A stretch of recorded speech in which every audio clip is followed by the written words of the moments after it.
So last night when I was doing my usual scrolling through Facebook before I usually go to sleep, I saw a post from one of the admins in a Vanguard group that I'm in that read one of the people in the group's father had actually wanted them to stop playing Vanguard because it wasn't going to make them successful or something along those lines. And he wanted our help and to post videos of who we are, what we do, why we play, and what makes us successful and whatnot. So, uh, I grew up in Phoenix, Arizona for about 12 years, and then I moved to a small town called Surprise, Arizona. And I remember I started playing Yu-Gi-Oh when I was about nine, about when I was in third grade, so yeah, I was about 9 years old. One of my friends had gotten a booster pack, and we all used some of the cards from the booster pack to play a game, and that's how I got into card games. Yu-Gi-Oh was my very first one, and it's something that I enjoyed and I still enjoy to this day. Obviously, I wouldn't be making this video, and it's done a lot for me over the course of the last like 12 years that I've been playing all different card games. And yeah, and then a little after I graduated high school, I moved to Flagstaff, and I did attend Northern Arizona University, majoring in chemistry.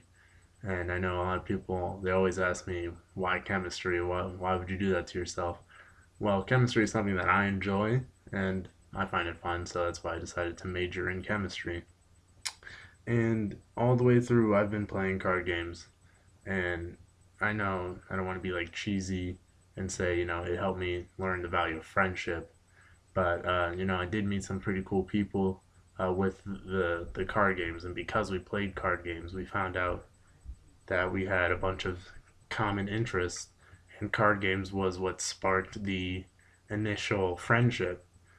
So, one of my best friends in the whole world, we met because we went to a card game tournament at a library, a Yu-Gi-Oh tournament, and we had both made it to the final round. And we knew each other because we did go to the same school. We just never talked. And once we both found out that we did both enjoy card games, we started talking. And then we also found out that we liked the same music, the same shows. We just had about the same amount of interest. And uh, it's just crazy to think that that great friendship was just started from something as just a simple little card game, something that we do just for fun, that we both just so happen to enjoy. So, right now, I am employed at probably one of the biggest marketing agencies in Arizona right now, and that's what I do for a living. I do marketing, I do sales, it's what I do, and that's how I make my money. And would I say I'm successful at that? Yeah, I am pretty successful. I've become the top seller ever since my first month. Uh, I was at the top of the list consecutively from the month of May to the month of June, and that's probably not something I probably would not have been able to do without these card games that I play. Because with the card games, it helped me become competitive, kind of. Because you always want to be competitive and try to beat your opponent, obviously, but you're trying to have fun at the same time. So then that's what kind of sparked my competitive spirit was these card games because uh, I wouldn't say I'm competitive by nature, but these card games sort of helped instill that competitive spirit. I enjoy competing now at any type of level, whatever it is. It could be something as stupid as racing to the car from a store, or throwing a rock the farthest, or something as childish as spitting the farthest. I'm competitive now because of these card games, and while that can be a bad thing, it's not to that unhealthy point. It's just a small competitive thing that I do. Like at work, I tell people, I'm gonna get more sales than you, and that helps. It helps because it becomes a healthy environment. And when uh, when I started playing Cardfight Vanguard, it was after the middle of my freshman year of college that I started playing Cardfight Vanguard. It was right after set 2 had released and right in between when set 6 was about to come out, when they decided to do that really weird release schedule. And at first I thought it was stupid because of the art. on the booster pack. I told my friend, "This is stupid. There's no way I'm gonna be able to get into this. It's stupid." And I was so used to Yu-Gi-Oh at the time that I just thought anything else is dumb. I'm not gonna get into that.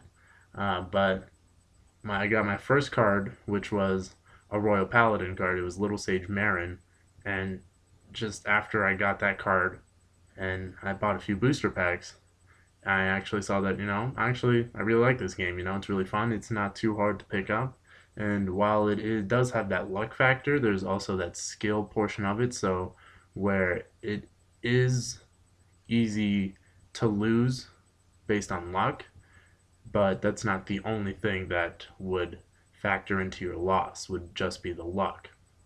And with that, it took everything that I loved about Yu-Gi-Oh, the competitive aspect, and put a twist on it to where any deck can win, any deck can beat anybody. That's part of the reason why I stopped playing Yu-Gi-Oh as much, because certain decks just couldn't compete with other decks, and the the game just didn't wasn't fun anymore, and the community just I felt was just deteriorating, and that's why I switched over to Vanguard, because the community was very friendly. Everybody was having fun.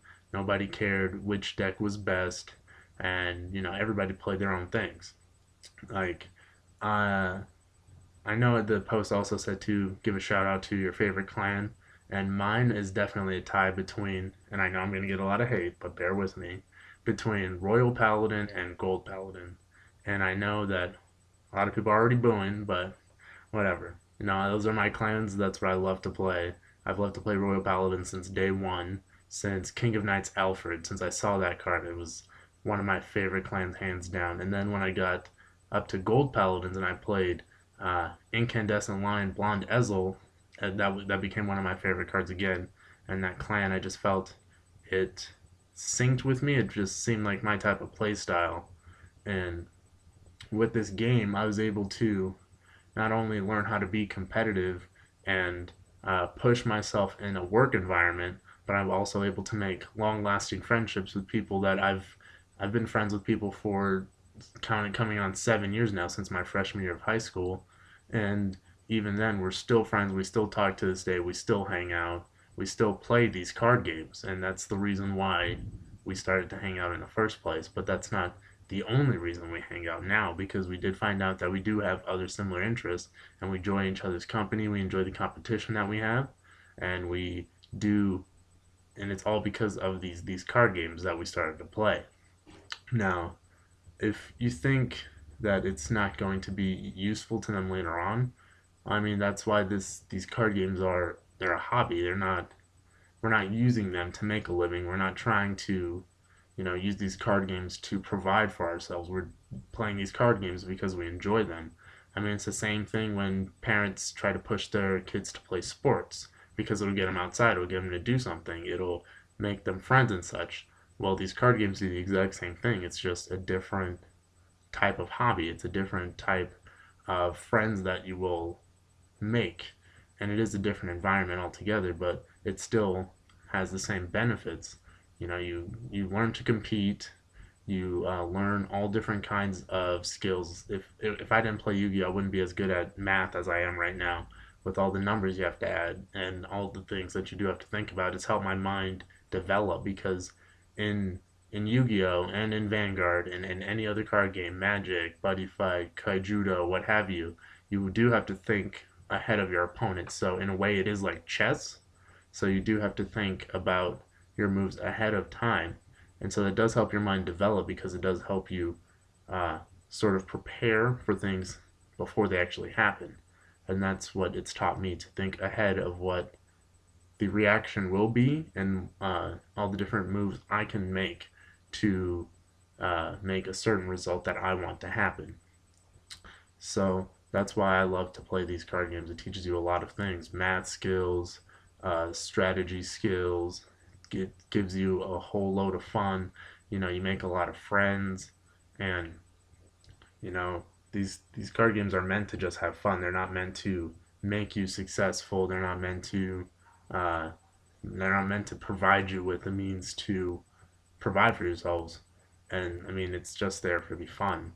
You don't I've been playing these card games for a while. My grandma, who I lived with for a while, she raised me. She saw me playing these card games, and she didn't mind because she saw like it's better that I be playing these card games than out there doing something to harm myself, or out there doing something to get into trouble, or but I'm playing these games and they're all harmless fun. It's not me endangering myself or other people because I'm trying to have fun.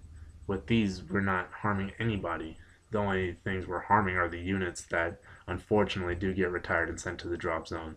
So the way I see it is you can be successful and still have certain hobbies. You know, I mean, I was the first person in my family to go to college, first generation university student, and um, you know, even though I do play these games, I take them with me. My roommate, my freshman year of uh, college, he wasn't into any card games. He had watched Yu-Gi-Oh when he was a kid, but then once when we roomed together, he saw that I played. He became interested, and so that became another thing that we were able to bond on because of my interest in the game. He became interested again, and then a bunch of our other friends also became re-interested in this game, and we played certain games. Every day we would be building a deck, and then we'd play, and then um, we'd go online onto duelingnetwork.com and I'd play them on there, and they became really invested in this game just because it was my interest and we were already friends, and they saw how fun it was, and they're also very successful, also first generation college students. And then my roommate had actually had enough credits to be a junior before his second semester of his freshman year of college, and he was interested in card games. So it's not impossible to become successful with these hobbies. It's very possible, and I do believe it can happen if you choose to. But of course, they're just hobbies. They're just fun. There's no way that it's going to harm you unless you become too invested into it, which is a completely opposite topic. And you'll be able to do all your dreams, like accomplish everything that you want to, whether it be becoming a firefighter, a policeman, a lawyer, and you can still play these card games on the side because it's what you enjoy to do, and that's isn't that what we want for our kids to for them to and do what they enjoy to do so that they can be happy and have what we don't have? You know, I enjoy playing these card games, and I applaud everybody that does play these card games as well without any shame or any remorse. I'm 21 years old and I still play Yu-Gi-Oh! I still play Pokemon, and I'm not ashamed of it at all. I'll tell you straight out. And of course, nobody cares. We're all adults. We all have our different interests. We all have our guilty pleasures, and this isn't a guilty pleasure of mine. And so that's why I enjoy playing these card games. My only guilty pleasure is my addiction to Mountain Dew. So, go teams.